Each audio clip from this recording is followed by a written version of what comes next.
This is Rhythms Live and our very special tribute show in honor of the band Osibisa Band. Today we are looking at their contribution, looking at contemporary African music, how the music has impacted the African continent and the world at large. We are considering the life of these founding fathers of Osibisa as well. We'll be looking at a lot and you need to sit back. If you just joined, we have a great show coming up and you don't want to miss anything. The question for the day will be coming shortly.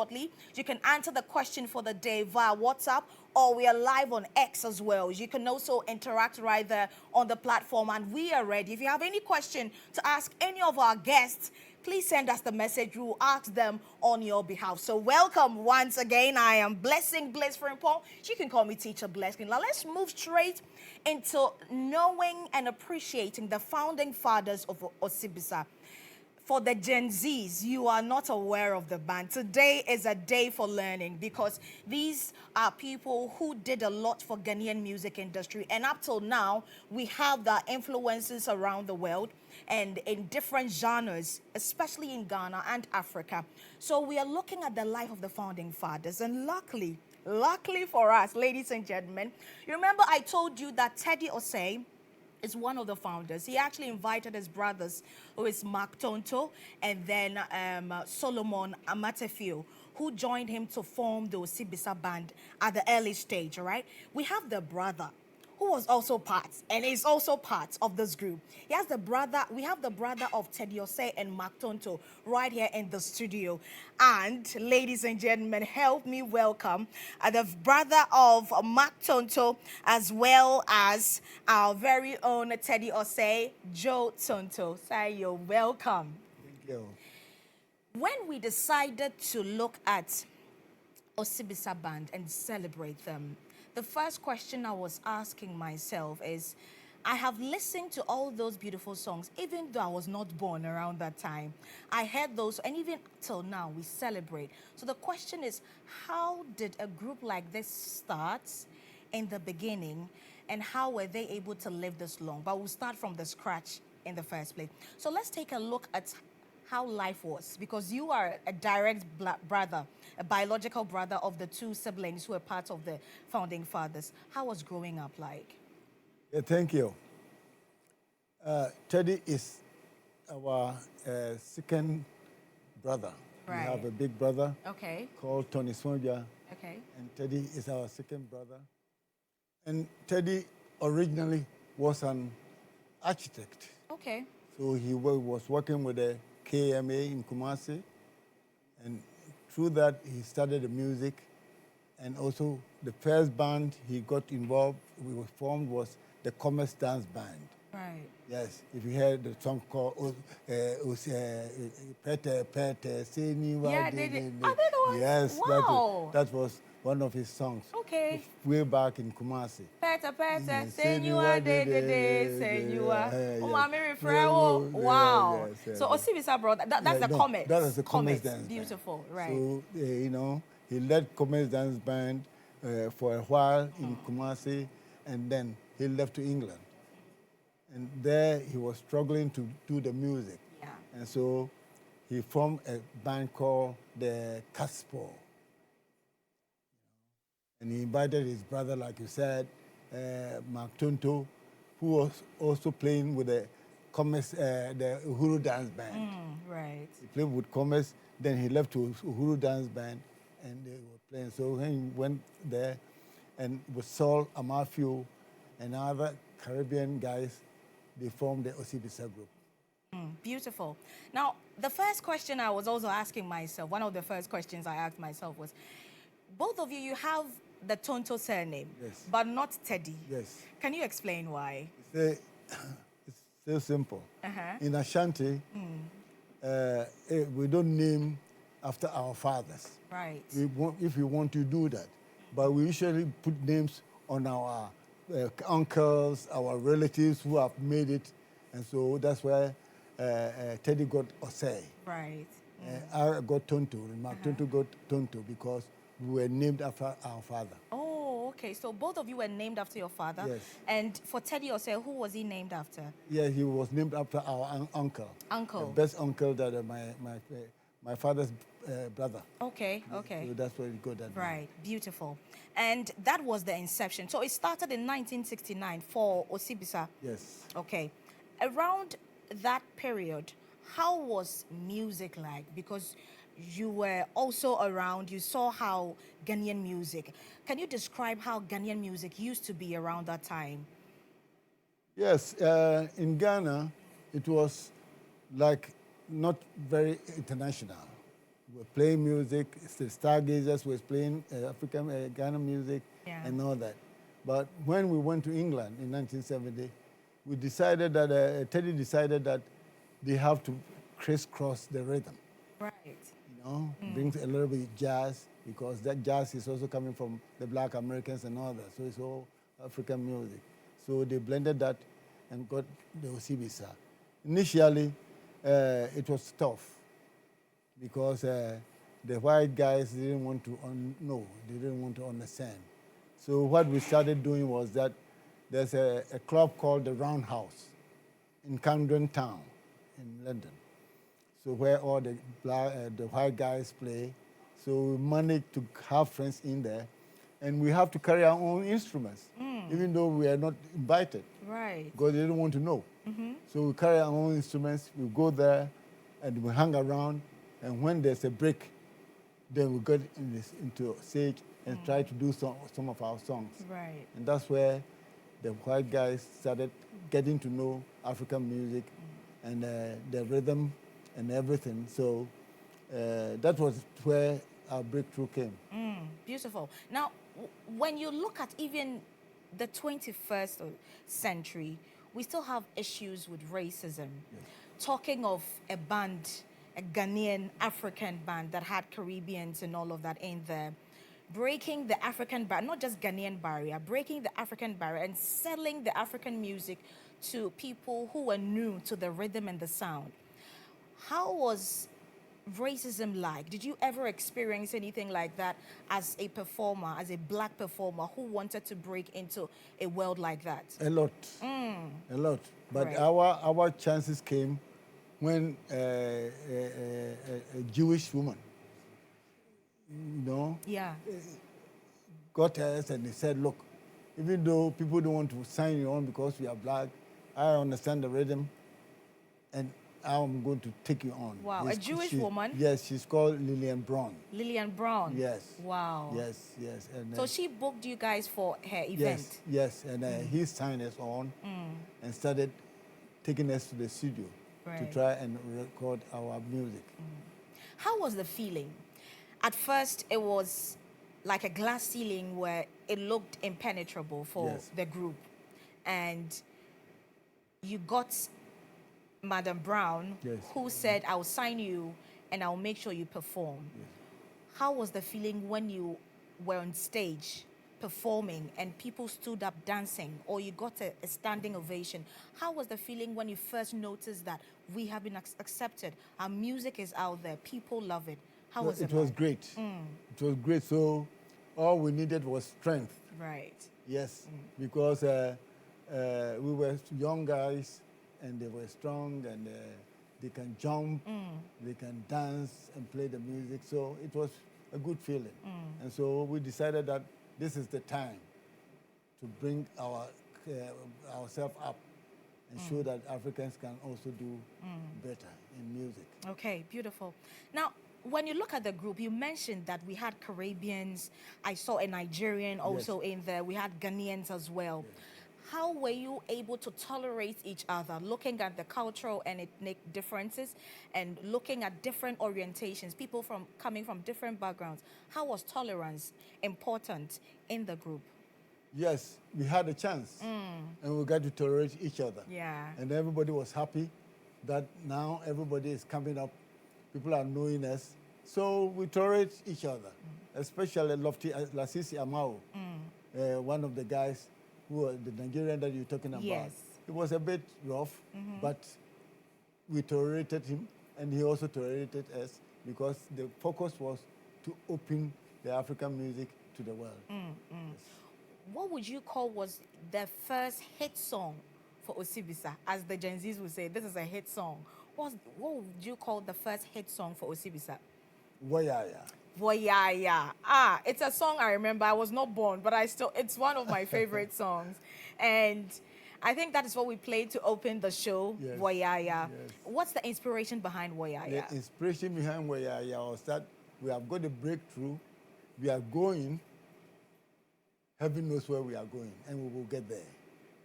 So that was the inspiration, that now that we have got a chance, we have to make it happen, so that the other African musicians and all over the world can also get a chance to move up. Yeah. So if you see our orientation, it's like we brought a lot of Ghanaian musicians, Nigerian musicians, Caribbean musicians to join in the rhythm so that we can excel. And we did excel. Okay, beautiful.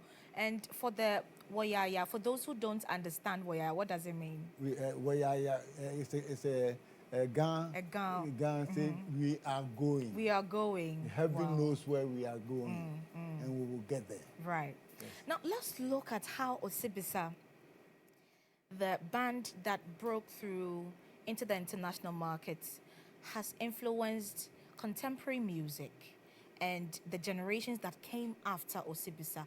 Did you have encounters from people who are alive today who came to you and said that because of your band, this is what happened, this is what I experienced, this is what I've been able to do?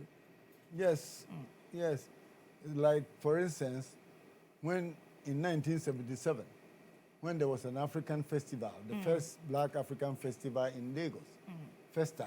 Right. You know, Osibisa represented the England and Ireland on that festival. Okay. Yes. Right. So we were British. The British group that came to the Festag was Osibisa. Secondly, also Princess Anne. Princess Anne. Yes. Save the Children's Fund. Osibisa was great and contributed a lot to that. So that's the reason why the whole British, even the Queen of England, you know, was very glad that we were part of his entourage. Okay, beautiful. Now, as we are looking at the influence and how the Osibisa band has impacted music stakeholders in Ghana and beyond, there is a man who is also a prolific producer who was impacted by the Osibisa band, and he has joined me via Zoom. So we're going to have a conversation with the man who produced the album that remained the top-selling album in history before the Gen Zs and the social media came in. They topped the charts. I mean the Paimuka album. And I also mean the producer behind the Paimuka album, which is Hama. Hama has joined me on Zoom, and Hama says that he has been influenced, or he was influenced by the Osibisa band in producing the Paimuka album, especially the song Paimuka. But before we do that, let's take a look. Let's listen to the few seconds at the beginning of the Paimuka song, and then we'll have that conversation.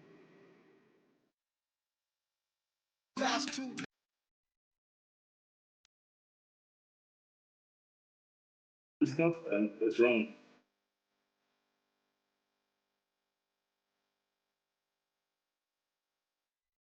What's wrong? You have the wrong. Get the Paimuka song, but this was part of the Paimuka album. This was a song on the Paimuka album. But Hama is on Zoom now. Hama, good afternoon. Good afternoon. Good afternoon. I think you have the wrong song. Yes, we got the wrong song. I mentioned that. We'll need to find the right It's one. The intro to the album. It was the intro to the album. Right. So yeah. I was heavily influenced because I was introduced to Osibisa by my parents. When he said 1977 festival, I felt very small because I was born in 1977. Wow. So I was heavily. I mean, he looks very good as well. I mean, I think he looks very strong and good. 1977, he was playing, and I have great just like him right now. Is amazing. So basically, the Osibisa album. I'm not the only one who was influenced. It was the biggest thing. The song Welcome Home was my bread and butter. I lived it. It was the soundtrack to my life when I was a kid back in St. Teresa's, Achimota, and Presec. It shaped my life. So when I became a producer, I love the structure of the song. I didn't sample it, but the structure and the composition style is what influenced the Paimuka intro. Yeah, so yeah. And also I met Kiki GHOne, not at a good time, unfortunately. I met him at the time when he was in deep decline, health-wise and everything. But I was still grateful, and there's something I need to say, that when he died, I was called, and apparently he had my phone number in his pocket, and that's why he called me. Wow. And he used to come by my studio, Kiki GHOne, in his situation. He used to come by the studio, and because he was welcome, he wouldn't stop coming. Right. And some of my friends and I gave him some of our old clothes. We tried our best. But Kiki GHOne was a whole project. So we tolerated him for a while until his demise, and we miss him dearly. His prowess is out of this world, and may he rest in peace. So because of my influence, because of the group's influence on me, I held him in high esteem. Even though he was in deep decline for the drug abuse and all, I still hold him in very, very high esteem. Right. Now, let's look at Woyaya, which influenced the intro to the Paimuka album. How old were you when Woyaya was released? Hama, can you hear me? Yeah, please say again. So, Woyaya, let's look at the very song that influenced the Paimuka album, which is Woya. Welcome Home. Welcome Home. Sorry, Welcome Home. How old were you when Welcome Home was released? I don't know. I was born in 77. I don't know when it came, but you were not born. I was heavily, influenced by it. It spoke to me. The instruments, not even the vocals, the instruments, the way everything was put together. That's one of the reasons why I became a producer. I think I said it in an interview around the 2000s, and somebody put it in my Wikipedia. So it's actually in my Wikipedia that Osibisa really influenced me. Yes, that's true. The Paimuka intro. Yeah. Now let's go a bit technical to the sound itself. When you look at the Osibisa band, it is not just one sound, it's a fusion. It has this kind of energy. They call themselves the crisscross. They did some crisscross mixing to give some energy.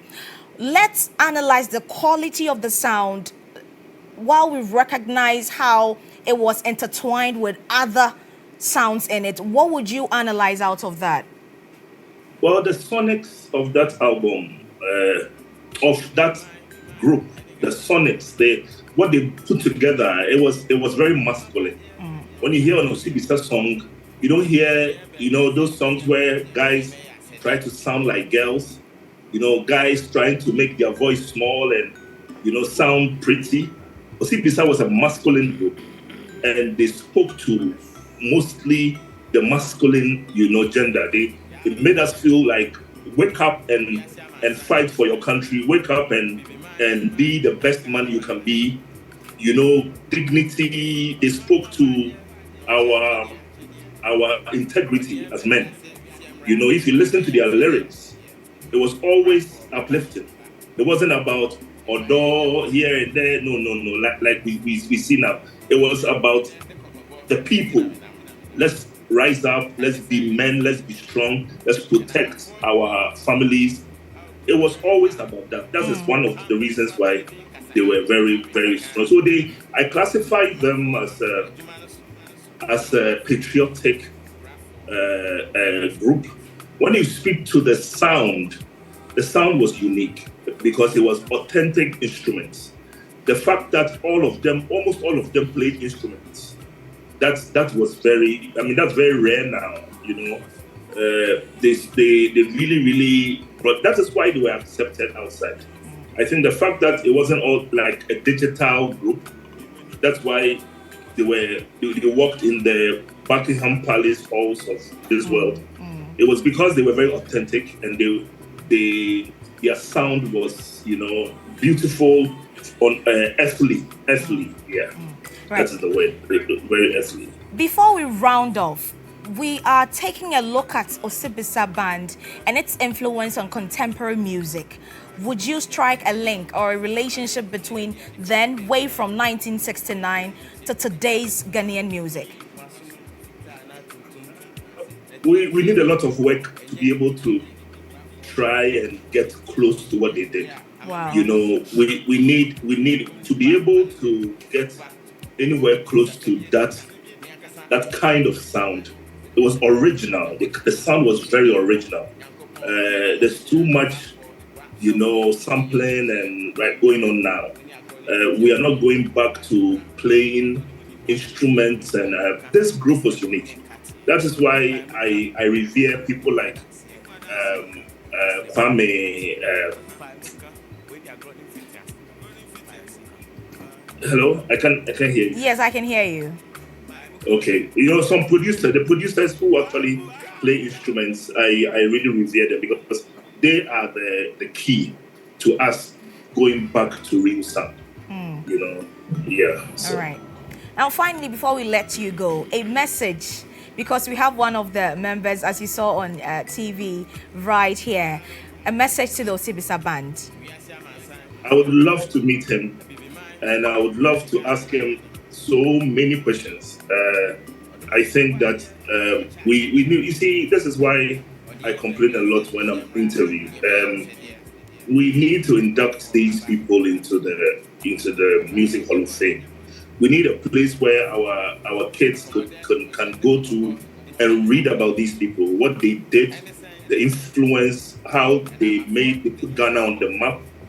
You know, it's important that we have a place where people can go and read about, you know, we need an exhibition from Osibisa. We need, if he can curate an exhibition with paraphernalia and a lot of stuff from the time, that would be the best thing that ever happened to us. We should do that. You know, we should have an exhibition where we can go and see photos, we can go and see videos, you know, read about them. You know, they should be taught in schools. You know, their story and what they did has to be in the minds of our kids. Our kids don't really know them. You know, if I ask my boys in SS about Osibisa, they'll tell me they don't know them. It is wrong. It is wrong. We need to induct our kids with this information. Right. It's very important. Thank you so much for joining us, sir. You're welcome. And I totally agree. History must be documented for such a band that once was vibrant and once sold the African music, was able to crisscross, as they used to say, with other cultures, with other rhythms like jazz and rock and high life. They were able to let the world hear and know of the African music.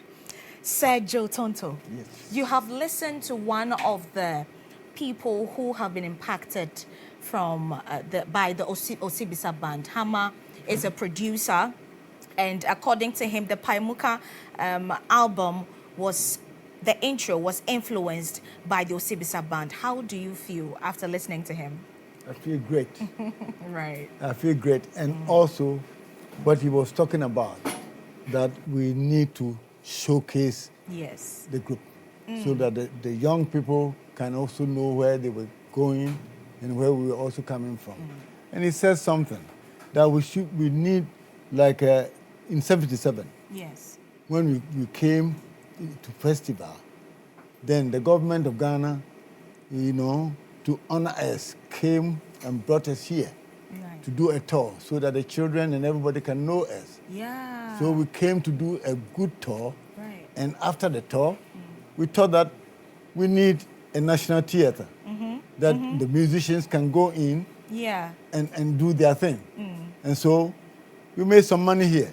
So we said, hold it, keep the money as a foundation so that the government can hang on and build us a national theater. And so these are some of the things we have done for the nation. So when you, under whose administration was GHOne.